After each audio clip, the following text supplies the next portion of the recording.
Alright guys, it's that time again where I show you the DVD pickups I've made this week.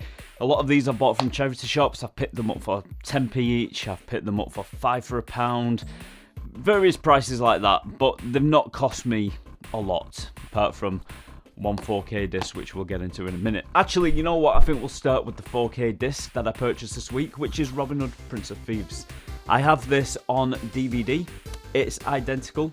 The special features are identical, apart from a few, and that's the main reason why I bought this, because I absolutely love this film. It holds a special place in my heart. It's very nostalgic for me. It reminds me of growing up at my grandparents and watching this all the time. So that's the reason I purchased this, just because there's some special features on here that aren't on the DVD. And if it wasn't for that, I would have just stuck with the DVD, but because of those special features, I opted for this. So this is a rarity where I have actually gone for the 4K disc over the DVD. And obviously the picture quality is better, but in my humble opinion, I would have been just fine watching the DVD if it weren't for the special features. And next we have the Clint Eastwood movie Space Cowboys, also starring James Garner, Tommy Lee Jones and Donald Sutherland. I absolutely love this movie. It's like grumpy old men in space, and you can't ask for much more than that. Obviously, I think there are a few liberties taken here and there with the, I don't know, the way that NASA actually works. I think in real life, these guys wouldn't have been allowed to go up into space, but you have to extend your disbelief when you're watching a movie and just enjoy it for what it is. And yeah, I enjoyed this movie, it's a great one. Next we have Planes, Trains and Automobiles, and I must admit I did pick this up just before Christmas, and I forgot to put it in the pickup videos that I've done previously.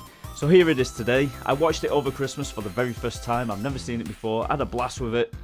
Yeah, it's a really good film. It's not necessarily a Christmas film, it's a Thanksgiving film, but yeah, I liked it for what it was and I enjoyed it. I like John Candy, I like Steve Martin, it was a win-win.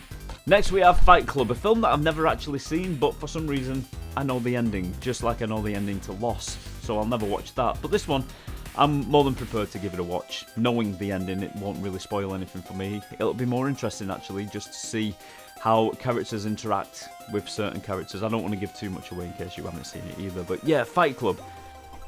Looking forward to watching this. Next we have a double pack of Sister Act 1 and 2, and I must admit, I love these movies when they come out in the 90s. I remember them being advertised heavily on the TV, and they were really popular back then, and I remember my sister used to always watch them over and over again, and I kind of had to sit through them as well.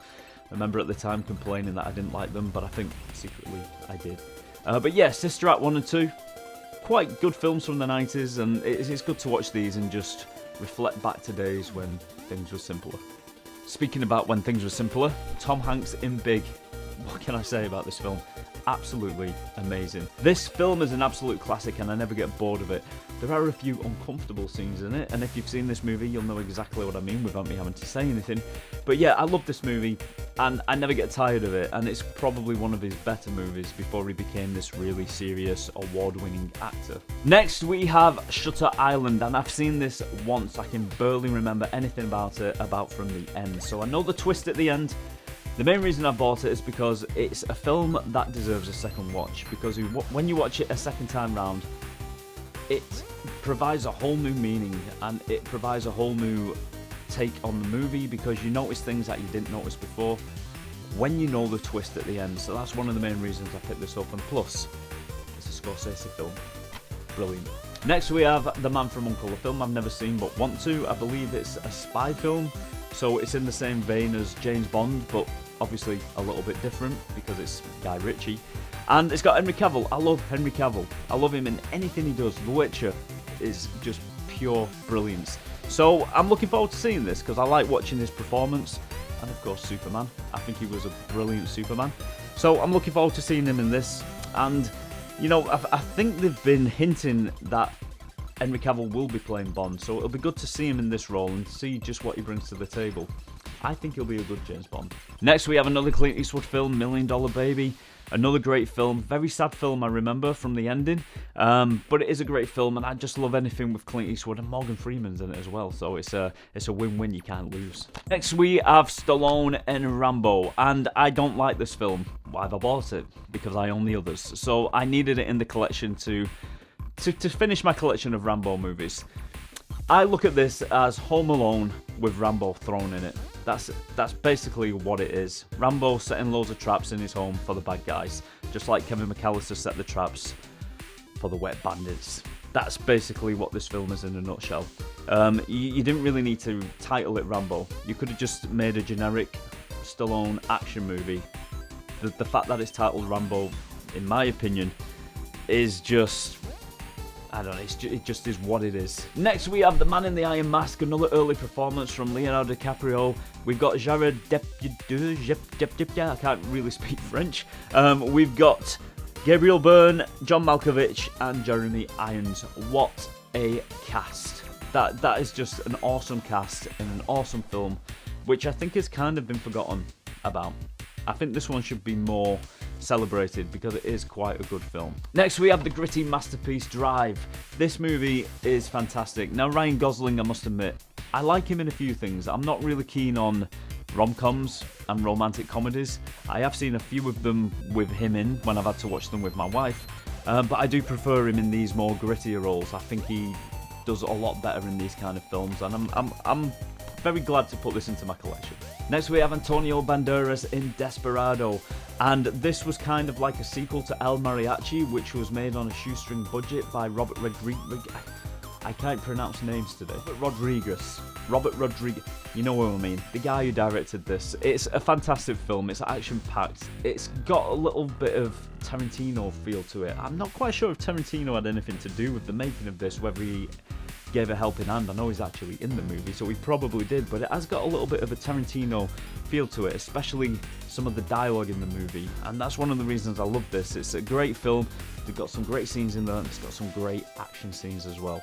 Next we have The Never Ending Story. This is a movie that I loved as a kid, and I still love as an adult, even though it does look very dated now, it's still very, very magical. I remember as a kid, I really wanted to go flying with Falco.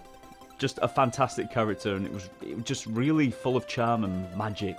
And all the other characters in the movie were really, really well done with practical effects. And I remember as a kid having a little bit of a crush on the princess. It was fantastic. There's a really sad scene in it where the horse gets sucked under some quicksand, if I remember rightly.